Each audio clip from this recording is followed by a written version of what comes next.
ಉದ್ವೇಗದಿಂದ ಈ ಹೊತ್ತಿನಲ್ಲಿ ನೀವು ಉದ್ದಕ್ಕೆ ಹೊರಟಿದ್ದೀರಾ? ನಿಮ್ಮನ್ನು ತಡೆದು ನಾನು ಆಡುವಂತ ಮಾತು ಅದೇ ಯಾಕೆಂತ ಕೇಳೋದು ನಾನು. ಈ ಹೊತ್ತಿನಲ್ಲಿ ನೀವು ಹೋಗುದು ನೀತಿಯಲ್ಲ ಪ್ರಾಣಕಾಂತ. ನನ್ನ ಸರ್ವಸ್ವವನ್ನೇ ನಿಮಗೆ ದಾರೆ ಎರೆದವಳು ನಾನು. ಹಾಗಾಗಿ ನಿಮ್ಮನ್ನು ಪ್ರಾಣಕಾಂತ ಅಂತ ಕರೆದೆ. ನೀವು ಯುದ್ಧಕ್ಕೆ ಹೊರಟದ್ದು ನಿಮ್ಮ ತಮ್ಮನ ಜೊತೆಯಲ್ಲಿ, ಸುಗ್ರೀವನ ಜೊತೆಯಲ್ಲಿ. ನಿನಗೂ ಕೇಳಿಸಿಲ್ವ ಕರೆದದ್ದು ಕೇಳಿಸಿದೆ. ಆದ್ರೆ ಸಮಯ ಸಂದರ್ಭ ಅವ ಯಾಕೆ ಈಗ ಕರೀತಾ ಇದ್ದಾನೆ ಎನ್ನುವುದಾಗಿ ಕುಲಂಕುಷವಾಗಿ ನೀವು ಆಲೋಚನೆ ಮಾಡಬೇಕು ತಾನೆ. ನಿಮ್ಮ ತಮ್ಮನ ಬಗ್ಗೆ ನಿಮಗೆ ಗೊತ್ತಿಲ್ವಾ? ಅದೆಷ್ಟೋ ಬಾರಿ ಯುದ್ಧದಲ್ಲಿ ಸೋತಿದ್ದಾನೆ. ಈ ಹಿಂದೆ ಯುದ್ಧ ಮಾಡುವುದಕ್ಕೆ ಬಂದು ಸೋತು ಹೋದಾಗ ಅದೆಷ್ಟು ಬಾರಿ ಅಲ್ಲ, ಇನ್ನೂ ಸೋಲುವುದೇ ಅವನು. ಹೌದು, ಆದ್ರೆ ಈಗ ಹಾಗಲ್ಲ. ಯುದ್ಧಕ್ಕೆ ಬಂದಂತ ಆತ ಸೋತವನು. 1 ವರ್ಷವೋ 2 ವರ್ಷವೋ 3 ವರ್ಷವೋ ಬಿಟ್ಟು ನಿಮ್ಮಲ್ಲಿ ಯುದ್ಧಕ್ಕೆ ಬರ್ತಾ ಇದ್ದ. ಇದು ಹಾಗಲ್ಲ. ಈಗ ಬೆಳಗ್ಗೆ ಯುದ್ಧ ಮಾಡಿ ಸೋತಿದ್ದಾನೆ. ಸಂಜೆ ಆದ ಕೂಡಲೇ ಬಂದು ಅಣ್ಣ ವಾಲಿ ಬಾ ಅಂತ ಕರೀತಾನೆ ಅಂತಾದ್ರೆ ನೀವು ಅದರ ಬಗ್ಗೆ ಆಲೋಚನೆ ಮಾಡ್ಬೇಕು. ಏನ್ ಆಲೋಚನೆ ಮಾಡ್ಬೇಕು? ಯಾಕೆ ಇಷ್ಟು ಬೇಗ ಬಂದವ ಕರೀತಾನೆ ಅಂತ. ಹಾಗಿದ್ರೆ ಇದರ ಉದ್ದೇಶ ಏನು? ಯಾಕೆ ನೀನೇನೋ ತಿಳ್ಕೊಂಡಿದ್ದೆ ಯಾಕೆ ಅಂತ? ಖಂಡಿತವಾಗಿ ತಿಳ್ಕೊಂಡಿದ್ದೇನೆ ಸ್ವಾಮಿ. ಅವನಾಗೇ ಬಂದು ಕರೆದದ್ದಲ್ಲ, ಅವನಿಗೆ ಬೇರೆಯವರ ಬೆಂಬಲ ಇದೆ. ಬೇರೆಯವರ ಬೆಂಬಲ, ಬೇರೆಯವರ ಸಖ್ಯತನ ಎನ್ನುವುದು ಇದೆ. ಇದನ್ನು ತಿಳಿದುಕೊಂಡದ್ದು ನಾನು ಯಾರಿಂದ? ನಮ್ಮ ಮಗನಾದಂತ ಅಂಗದನಿಂದ. ನಮ್ಮ ಮಗ ಆಗದ ಹಾಗೆ ಋಷಮುಖ ಪರ್ವತಕ್ಕೆ ಹೋಗದೆ ನೀವು ಎಷ್ಟು ಸಮಯ ಕಳೆದು ಹೋಯ್ತು? ಅಲ್ಲ, ನಾವು ಅಲ್ಲಿಗೆ ಹೋಗುವಾಗಿಲ್ಲ ಅಲ್ವಾ? ಸಮಯ ಕಳೆದಲ್ಲ. ಅಲ್ಲಿಗೆ ನಾವು ಹೋದ್ರೆ ನಂಪಲ್ಲಿ ಮರಣ ಅಂತಾನೆ. ಮಾತಂಗ ಮುನಿಗಳ ಶಾಪ ಉಂಟು. ದುಂದಿವೆ ಕಳೆಬರವನ್ನು ನಾನು ಬೀಸುವಾಗ ಚಿಮ್ಮಿದ ರಕ್ತ ಮಾತಂಗ ಮುನಿಗಳ ಆಶ್ರಮಕ್ಕೆ ಮಲಿನವಾಯ್ತೆಂದಾಗ ಈ ರಕ್ತ ಈ ಕಾರ್ಯಕ್ಕೆ ಕಾರಣ ಆದವನು ಈ ಋಷಿಮುಖ ಪರ್ವತಕ್ಕೆ ಕಾಲಿಟ್ರೆ ತಲೆ 1000 ಹೋಳಾಗ್ಲಿ. ನಾವು ಅಲ್ಲಿ ಹೋಗ್ಲಿಕ್ಕುಂಟೇನೆ. ಆದ್ರೆ ಮಗ ಅಂಗದ ಎಲ್ಲಾ ವಿಷಯವನ್ನು ತಿಳಿದುಕೊಂಡು ಬಂದು ನನ್ನಲ್ಲಿ ಹೇಳಿದ್ದಾನೆ. ಮಗ ಹೋಗ್ತಾನೆ, ನಾವು ಹೋಗ್ತಿದ್ರೆ ಬಿಡು, ಅವ ಹೋಗ್ತಾನೆ. ಅವ ತಿಳಿದುಕೊಂಡ ವಿಷಯ ಯಾವುದು? ಯಾವುದು? ಈಗ ನಿಮ್ಮ ತಮ್ಮ ಬಂದ ಉದ್ದೇಶ, ಅವನಿಗೆ ಸಖ್ಯತನ ಇರುವುದು ಯಾರು? ಪುಂಡರೀಕಾಕ್ಷ ಶ್ರೀರಾಮ ಅಂದ್ರೆ ರಾಮಚಂದ್ರನ ಸಖ್ಯ. ಚಂಡು ವಿಕ್ರಮ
ಯುದ್ಧಕ್ಕೆ ಹೋಗ್ಬೇಕು ತಾನೆ. ಹ ಆದ್ರೆ ಆತ ಬರುವುದಕ್ಕೆ ಉದ್ದೇಶ ಪುಂಡರೀಕಾಕ್ಷ ಶ್ರೀರಾಮನ ಸಹಾಯ, ಮಾರ್ತಾಂಡ ತೇಜ ಸುತ ಆ ನಿಮ್ಮ ತಮ್ಮ ಸುಗ್ರೀವ ಇಬ್ರು ಸಖ್ಯತನದಲ್ಲಿ ಇದ್ದಾರೆ, ಸ್ನೇಹಿತರಾಗಿದ್ದಾರೆ.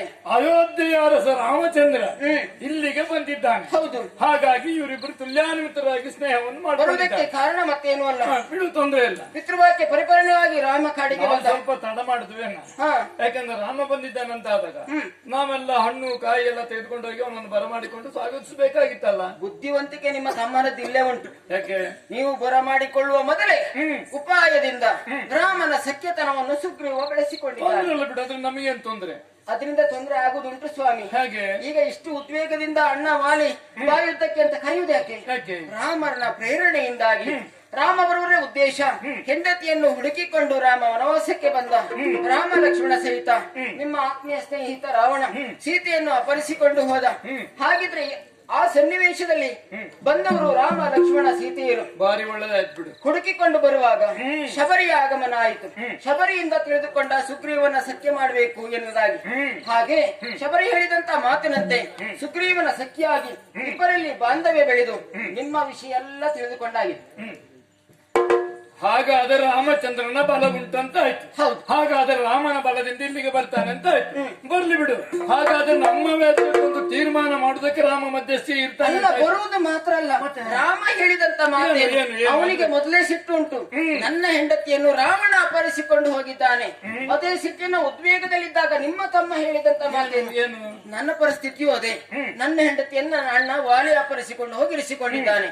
ಏನಾದ್ರೂ ಮಾಡಿ ಉಪಕಾರ ಮಾಡು, ನನ್ನ ಹೆಂಡತಿಯ ರುಮೆಯನ್ನು ಬಿಡಿಸಿಕೊಡು ಅಂತ ಕೇಳಿದಾಗ ಬಿಡಿಸಿಕೊಟ್ರೆ ರಾಮ ಉದ್ವೇಗದಿಂದ ಮಾತನಾಡಿದ. ಆಮೇಲೆ ಅವನ ಹೆಂಡತಿ ತಂದಕ್ಕೆ ಸಹಕಾರ ಮಾಡ್ತೇನೆ ಅಂತ ಹೇಳಿದ. ಹೌದು.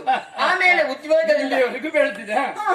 ಉದ್ವೇಗದಿಂದ ಏನಾದ್ರೂ ಮಾಡಿ ಹೋಗಿ ಕೇಳ್ತೇನೆ. ಆತ ಒಪ್ಪಲಿಲ್ಲ ಅಂತಾದ್ರೆ ಆದ್ರೆ ನಾನು ಹೇಳಬಾರದು ಸ್ವಾಮಿ, ವಾಲಿಯನ್ನು ಕೊಂದಾದ್ರೂ ರುಮೆಯನ್ನು ಬಿಡಿಸಿಕೊಂಡು ಹೋಗ್ತೇನೆ. ನೀನ್ ಹೇಳ್ಬೋದು, ತೊಂದರೆ ಇಲ್ಲ. ಅದು ಅವರ ಮಾತು, ನಾವು ಅನುವಾದ ಹಾಗಾಗಿ ಬೇಡ ಯುದ್ಧಕ್ಕೆ ಹೋಗುದು.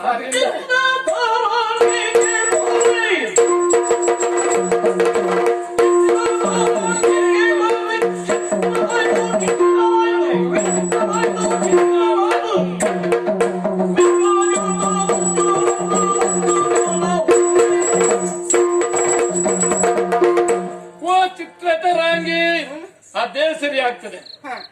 ಯಾಕೆ ಹೇಳು? ನಿನ್ನ ಹುಟ್ಟ ಒಂದು ರೀತಿಯ ವಿಚಿತ್ರವಾದದ್ದು. 33 ಕೋಟಿಗಳು ದೇವತೆಗಳು, 66 ಕೋಟಿ ರಕ್ಕಸರು ಸಂಪತ್ತನ್ನೆಲ್ಲ ಪಡೆಯಬೇಕೆಂಬುದಾಗಿ ಸಮುದ್ರ ಮಥನ ಮಾಡಿದ್ರು. ಸ್ವರ್ಗದಲ್ಲಿ ಕಳೆದುಕೊಂಡ ಸಂಪತ್ತನ್ನ ವಿಶ್ರಾಂತಿ ಪಡೆಯುವ ಸಂದರ್ಭದಲ್ಲಿ ನಾನು ಒಬ್ಬನೇ ಆ ಕಡೆ ಈ ಕಡೆ ಹಿಡಿದು ಮಂತಿಸಿದ್ದೆ. ಅಷ್ಟು ಬಲಾಢ್ಯ ನಾನು. ಆವಾಗ ಹುಟ್ಟಿಕೊಂಡಳು ನೀನು, ಚಿತ್ರ ತರಾಂಗಿ ನೀನು. ಯಾಕೆ?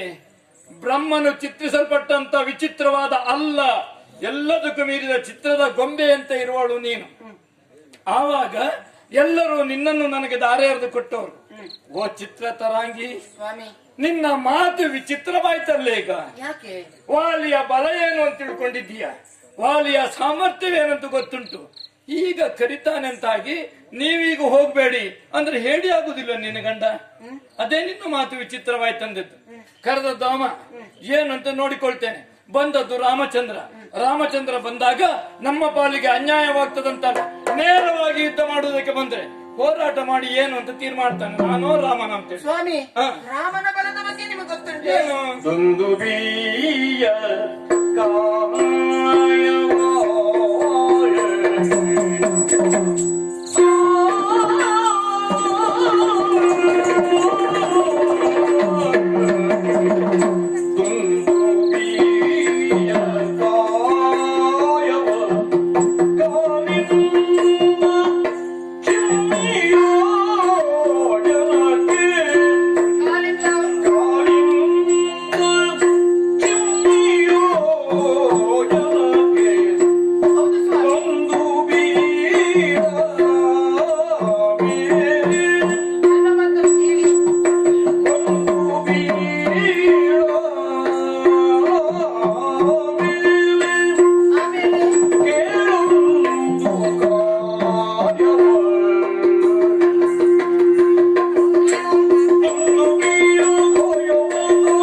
ಒಪ್ಪಿಕೊಳ್ತೇನೆ.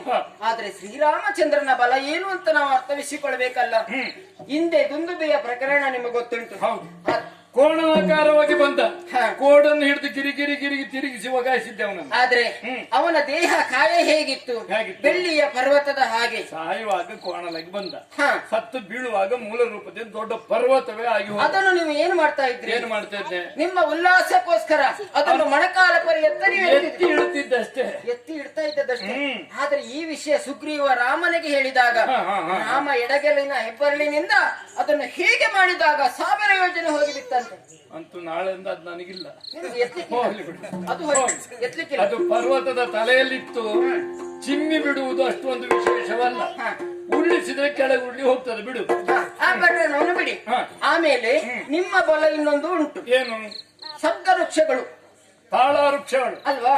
ಅದನ್ನು ಯಾವೊಮ್ಮೆ ಕತ್ತರಿಸಿದ್ರೆ ಪುನಃ ಚಿಗುರುವಲ್ಲರಿಗೆ ಕಾಯ್ತೇನೆ. ವಕ್ರಾಕೃತಿಯಲ್ಲಿದ್ದಾಗ ಅದೇ ರೀತಿ ಬಾಣವನ್ನು ಬಿಟ್ಟು ನನ್ನ ಕೈ ಚಾಳಕವನ್ನು ತೋರಿಸಿದ್ದಂತ ಆ ಒಂದು ಸಾಧನೆ. ರಂಬೆಯನ್ನು ನೀವು ಕತ್ತರಿಸಿ. ಹೌದೇ ಹೌದು. ಆದ್ರೆ ಈ ವಿಷಯ ತಿಳಿದಂತ ರಾಮ ಏನು ಮಾಡಿದ? ವಕ್ರಾಕೃತಿಯಲ್ಲಿ ಇದ್ದಂತ ಆ ವೃಕ್ಷಗಳನ್ನು ಕಾಲಿನಿಂದ ಮೆಟ್ಟಿ ಸರಳ ರೇಖೆಗೆ ಬರುವ ಹಾಗೆ ಮಾಡಿ ಒಂದು ಬಾಣದಿಂದ ಸಪ್ತ ವೃಕ್ಷಗಳನ್ನು ಕತ್ತರಿಸಿದ, ನಿರ್ಮೂಲ ಮಾಡಿದ. ಹೌದು.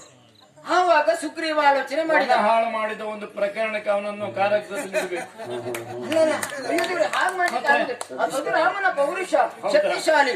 ಇದನ್ನು ಕಂಡಂತ ಸುಗ್ರೀವ ಅಣ್ಣನನ್ನು ಒದಿಸುವುದಕ್ಕೆ ಯೋಗ್ಯ ಈತ, ನನ್ನ ಹೆಂಡತಿಯನ್ನು ಉಳಿಸಿಕೊಳ್ತೇನೆ ಅನ್ನೋ ಹಠದಿಂದ ಛಲದಿಂದ ಇಲ್ಲಿಗೆ ಬಂದು ಈಗ ರಾತ್ರಿ ಸಂದರ್ಭದಲ್ಲಿ ಯುದ್ಧಕ್ಕೆ ಕರೀತಾ ಇದ್ದಾನೆ. ದಮ್ಮಯ್ಯ ಅಂತೇನೆ.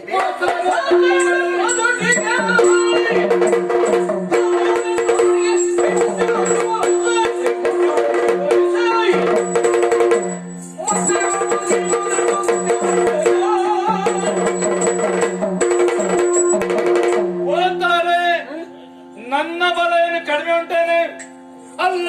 ಈ ದಾತ್ರಿಯೋಳು ತ್ರಿಮೂರ್ತಿಗಳ ಒಟ್ಟಾಗಿ ಬರಲಿ, ಅವರಿಗೆ ಅಂಜುವ ಈ ವಾಲಿ ಅಲ್ವೇ ಅಲ್ಲ. ಯಾಕೆ? ವರ ಬಲಾನ್ವಿತನು ಹೌದು, ದೇಹದಾಢ್ಯತನು. ಚಿಂತೆ ಬಿಡು ನೀನು. ಸ್ವಾಮಿ, ಒಂದು ಮಾತು ಕೈ ಮುಗಿದು ಹೇಳಿಕೊಳ್ತಾ ಇದ್ದೆ. ಇಂತಹ ಸನ್ನಿವೇಶ ಬಂದಾಗ ಎಲ್ಲಾ ಹೆಣ್ಣು ಆಲೋಚನೆ ಮಾಡುವುದು ಹಾಗೆ. ಯುದ್ಧಕ್ಕೆ ಹೋದಂತ ಗಂಡನನ್ನು ತಡೆಯುವುದು, ಉಲ್ಲಾಸವನ್ನು ಕೆಡಿಸಬೇಕು ಅಂತ ನಮ್ಮ ಉದ್ದೇಶ ಅಲ್ಲ. ಹೋದಂತ ನಿಮಗೆ ಏನಾಗ್ತದೋ ಎನ್ನುವುದಾಗಿ ಮನಸ್ಸಿನಲ್ಲಿ ಕಳವಳ. ಆದ್ರೆ ಒಂದು ಮಾತನ್ನು ಕೇಳ್ತೀರಾ? ಇದು ರಾತ್ರಿಯ ಸಂದರ್ಭ. ಈಗ ಉಟ್ಟ ಬಟ್ಟೆಯಲ್ಲಿ ಯುದ್ಧಕ್ಕೆ ಹೋಗ್ತೇನೆ ಅಂತ ನೀವು ಹೊರಟಿದ್ದೀರಾ. ಇವತ್ತು ಬೆಳಗಾಗ್ಲಿ, ನನ್ನ ಮಾತನ್ನು ಕೇಳಿ ನಾಳೆ ಹೋಗಬಹುದು.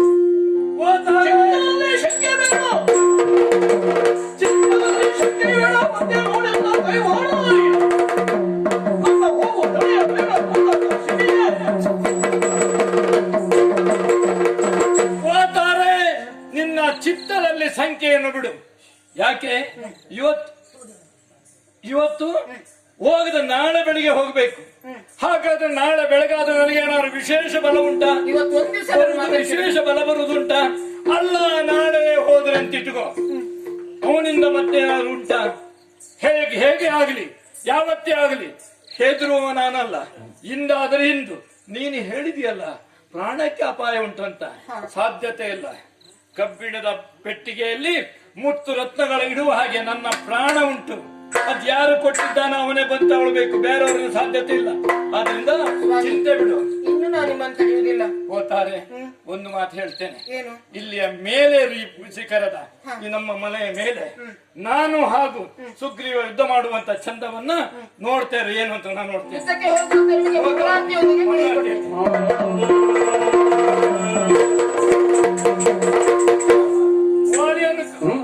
ತಾರೆಯನ್ನು ಕಳಿಸಿಕೊಟ್ಟಾಗಿದೆ. ಆಮೇಲೆ ನೋಡೋಣ.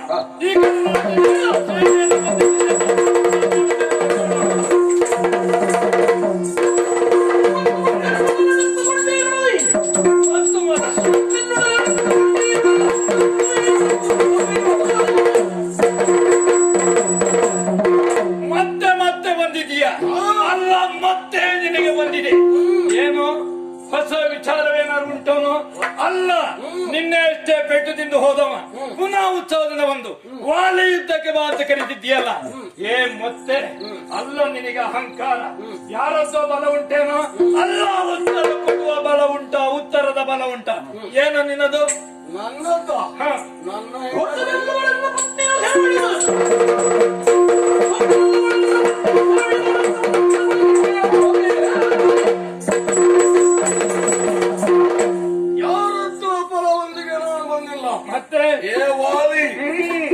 ಸತಿಯಾದಂತ ಋಮೆಯನ್ನು ನೀನು ಬಿಡದೇ ಇದ್ರೆ ಈಗಲೂ ನನ್ನ ಇಂದಿನ ಪರಿಣಾಮ ಹೇಗುಂಟ? ನಾನು ನೀನು ಸೂರ್ಯ ಉದಯ ಆಗುವಾಗ ನಾನಲ್ಲ ನೀನಲ್ಲ ಯಾರೋ ಒಬ್ಬರೇ ಇರ್ಬೇಕು ಅಲ್ವಾ? ಧರ್ಮದ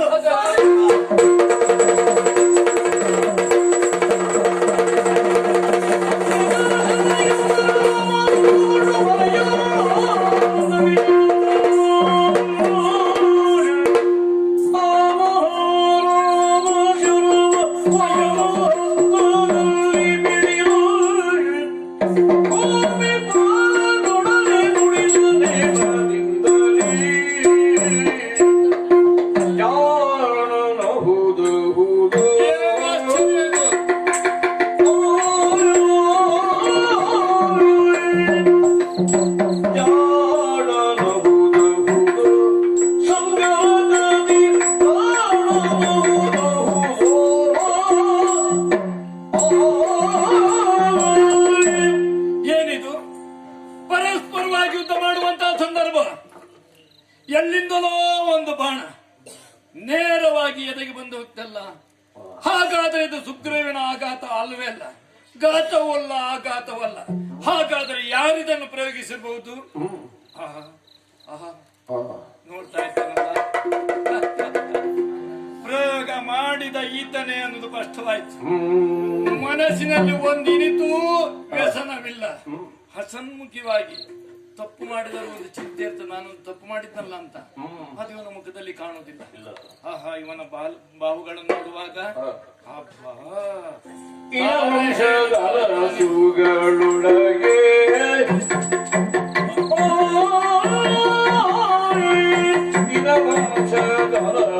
ಸುಗಳೊಳಗೆ ಹಿಂದೆ ಜನಿಸಿದವರು ನಿಮ್ಮ ಗೆಳಗೆ, ಹಿಂದೆ ಜನಿಸಿದವರು ನಿಮ್ಮ ಗೆಳಗೆ, ಕರಚೋರದ ವಿದ್ಯೆಯ ಕರಚೋರದ ಶಿಖಂಡಿ ವಿದ್ಯೆಯ ನಿಷ್ಟು ದಿನ ಸಾಗಿಸಿದೆಯೋ ನೀನು, ಲಂಡಿಗಳು ದುರ್ಗುಣವ ಕೈಗೊಂಡಿರಿ, ನಿನ್ನಂತ ಕುಳರಿಗಿಲ್ಲ ಸಾಕ್ಷಿಗೆ ರಾಘವ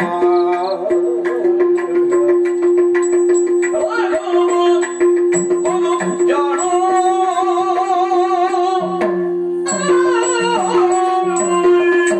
ಓ ರಾಘವ, ಜಾಣ ನವುದೌದೀನು. ಹೌದೇ ಹೌದು, ಯಾರೂ ಮೆಚ್ಚಿಕೊಳ್ಬೇಕು. ಪರಸ್ಪರವಾಗಿ ಯುದ್ಧ ಮಾಡುವಂತಹ ಸಂದರ್ಭದಲ್ಲಿ ಎಲ್ಲಿಂದಲೋ ಮರೆಯಿಂದ ಬಾಣವೊಂದು ಬಿಟ್ಟು, ಅಬ್ಬಾ ನಿನ್ನ ಈಗ ಆಘಾತವೇ ನನ್ನ ಸಾಮರ್ಥ್ಯದಿಂದ ಎಡಗೈಯಲ್ಲಿ ಹಿಡಿದು ನಿಲ್ಲಿಸಿಕೊಂಡಿದ್ದೇನೆ. ನಿನ್ನಲ್ಲಿ ಕೆಲವು ಮಾತನಾಡಬೇಕಂತಿದ್ದೇನೆ. ಓ ರಾಮಚಂದ್ರ, ನಾನು ತಿಳಿದ ರಾಮಚಂದ್ರನೇ ಬೇರೆ, ನೀನೇ ಬೇರೆಯಾಗಿ ಹೋದಿಯಲ್ಲ. ಮನೆಯಲ್ಲೂ ನಿಂತು ಬಾಣವನ್ನು ಬಿಟ್ಟಿಯಲ್ಲ. ಹೋಗ್ಲಿ ಬಿಡು, ನೀನು ಮಾಡಿದ ಈ ಕಾರ್ಯ ಏನಾಯ್ತು? ಅಲ್ಲ, ಈ ಚೋರತನದ ವಿದ್ಯೆಯನ್ನು ಕಲಿಸಿದ ಗುರು ಏನಾದ? ನಾವು ತಿಳ್ಕೊಂಡಿದ್ದೇವೆ ನಿನ್ನ ಬಗ್ಗೆ, ಅದೆಷ್ಟೋ ವಿಚಾರಗಳನ್ನೆಲ್ಲ ತಿಳ್ಕೊಂಡಿದ್ದೇವೆ. ಅಲ್ಲ, ನಿನ್ನ ವಂಶದಲ್ಲಿ ಎಂತೆಂಥವರೆಲ್ಲ ಇದ್ರು, ಮನು, ಮಹಂದಾತ, ಹಾಗೆ ಅನೇಕ ಜನರು, ಭಗೀರಥ, ಸಗರ ಮುಂತಾದವರೆಲ್ಲ ಇದ್ರಲ್ಲ. ಅವರೆಲ್ಲ ಕೀರ್ತಿಯ ಧವಳಕೀರ್ತಿಯನ್ನು ಪಡೆದವರು. ಹಾಗೆ ನಿಮ್ಮ ವಂಶದಲ್ಲಿ ಕೆಳಗಿನವರು ಇಲ್ಲ ಅಂತಲ್ಲ, ಕೆಟ್ಟವರು ಇರ್ಲಿಲ್ಲ ಅಂತಲ್ಲ. ಅರಣ್ಯಕ, ದಂಡಕ ಅವರನ್ನು ಶಿಕ್ಷಲ್ಪಟ್ಟವರು. ಈಗ ಆಲೋಚನೆ ಮಾಡ್ತಾ ಇದ್ದೇನೆ, ನೀನು ಅದೇ ರೀತಿಯವನಂತ ಕಾಣಿಸ್ತದೆ. ಅದಲ್ಲದಿದ್ದರೆ ಪಿತೃವಾಕ್ಯ ಪರಿಪಾಲನೆ ಎಂಬ ನೆವವನ್ನಿಟ್ಟುಕೊಂಡು ಬಂದವನು. ಬಹುಶಃ ಅಲ್ಲಿಯ ಅಯೋಧ್ಯೆಯ ಜನರಿಗೆ ನೀನು ಬೇಡವಾಗಿತ್ತೋ ಏನು, ಹಾಗಾಗಿ ನಿನ್ನನ್ನು ಅರಣ್ಯಕ್ಕೆ ಕಳಿಸಿದ್ರು ಏನು. ಅದಲ್ಲದಿದ್ರೆ ನೀನು ಮಾಡಿದ ಈ ಕೃತ್ಯ ಎಂತಹ ಕೃತ್ಯವನ್ನು ಮಾಡಿಬಿಟ್ಟಿಯಲ್ಲ. ನಿಮ್ಮ ವಂಶದವರು 7 ತಲೆಮಾರಿನವರೆಲ್ಲ ಸಹ ನೀನು ಮಾಡಿದ ಈ ಕೃತ್ಯಕ್ಕೆ ನರಕಕ್ಕೆ ಹೋಗಬೇಕಾದ ಒಂದು ಸನ್ನಿವೇಶ ನೀನು ತಂದಿಟ್ಟಿಯಲ್ಲ. ಘನಚೋರ ಸಿಕ್ಕಂಡಿ ವಿದ್ಯಾ. ಹೌದು, ಯಾವ ರೀತಿ ಮಾಡಿದ್ದೀಯೇನು? ನೀ ಮಾಡಿದ ವಿದ್ಯೆ ನೇರ ಗಂಡಸರು ಮಾಡುವಂತ ಯುದ್ಧ ಮಾಡಲಿಲ್ಲ. ನೀನು ಗಂಡಸರಾದ್ರೆ ಮುಖಾಮುಖವಾಗಿ ಹೋರಾಡ್ತಾರೆ, ಅಲ್ಲ ಹೆಂಗಸರಾದ್ರು